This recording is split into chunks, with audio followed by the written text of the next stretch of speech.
Yeah, that's good. 9 minutes. Yep, because the attention span of man and woman back now, in this day and time, is about 9 minutes. Maybe less, but I'm going to make it 9 minutes. Mula mkunje mahala etendele kuchitandala mokutata tengabo. Thank you, Father. And what we are here in now is in the midst of a political upheaval. Political upheaval, man. People, listen, people would rather do wrong than do right. People are rather, and especially politics, Lord, if politics ain't full of diabolical schemes. Politics is full of diabolical schemes. And now the religious, the religious organizations done got into that as well, because they got a whole bunch of diabolical schemes now, because they want this, they want that, they don't, well, I don't like what he does, but I like him better than the other person, or I like her better than the other person, so I'll vote for them just to keep from voting for the other person. But like Dick Gregory said some very profound stuff, man. I really miss you, Mr. Gregory. I really miss you, because I'm glad I latched on to your conversations and your teachings, and they gave me more insight into even this book.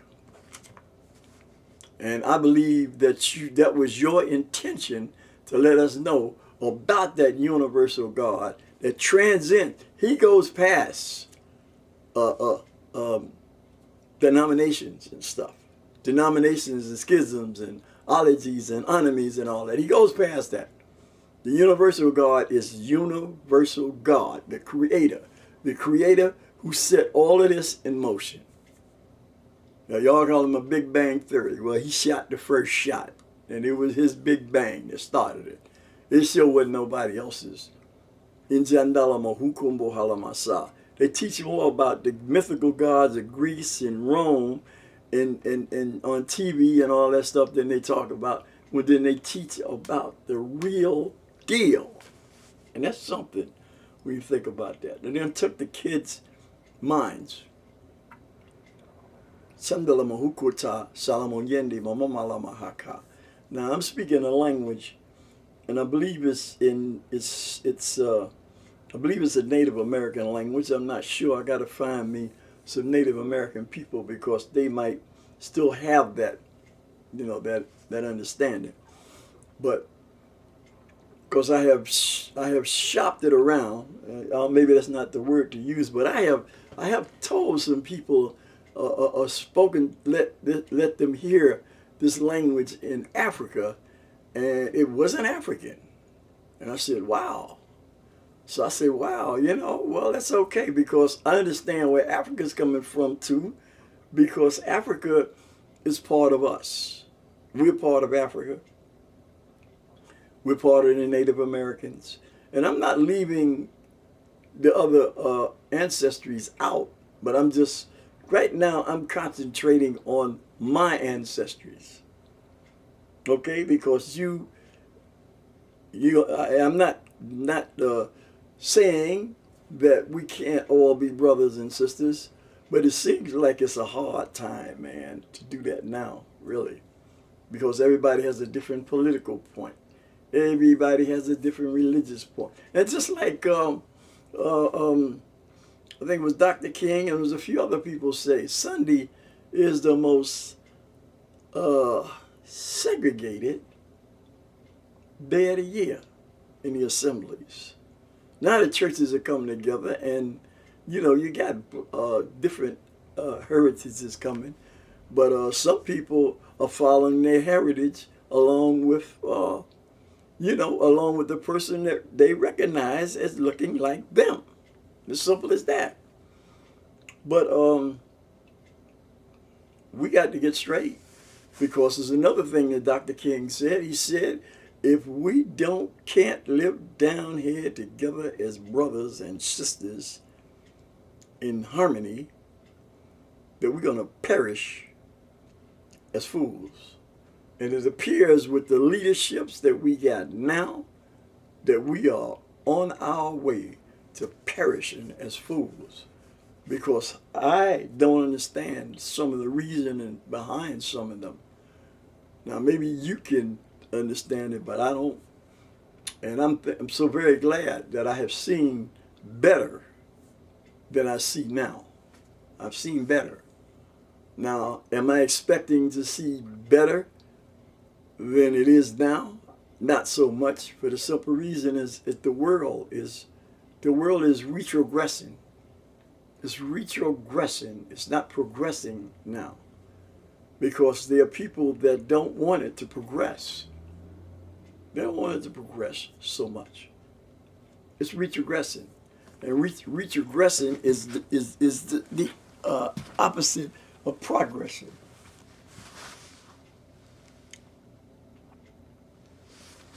So we better get ready for a change. And God's going to give us a change, the Creator, this universal God. Might not be in your Sunday school lesson. Might not be in his Sunday school lesson or her Sunday school lesson.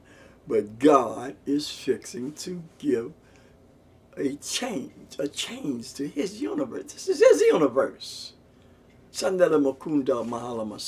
We're so stuck on ourselves that we think we're here alone. All of them other planets they probably put them so far away from us. So hey, you will listen. You ain't got time. I ain't gonna even let you get nothing fast enough, or you ain't gonna let you even live long enough to even go to some of them places. Put them light years, like a light year. Who knows how fast a light year is? But anyway, like I said, God is fixing to change some things around.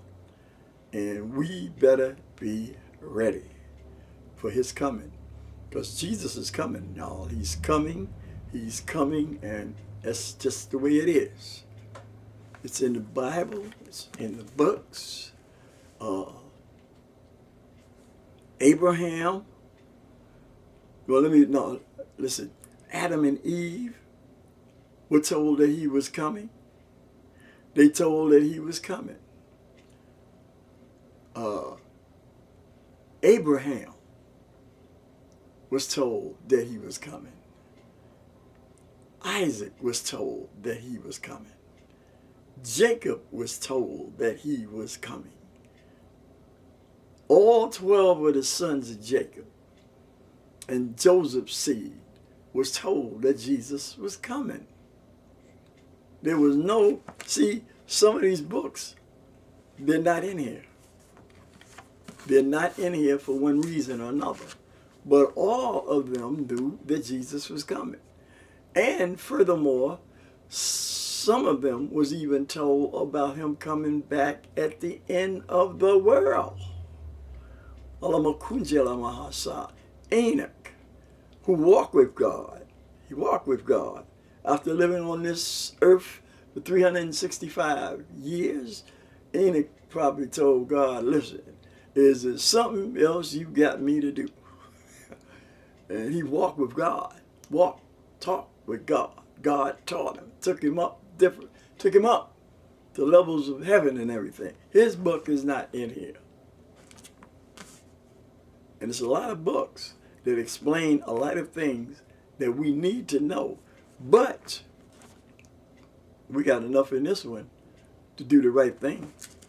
That's right. Because God said, hey, I'll make it easy for you. Love the Lord thy God with all thy heart and soul and all thy mind, all thy spirit.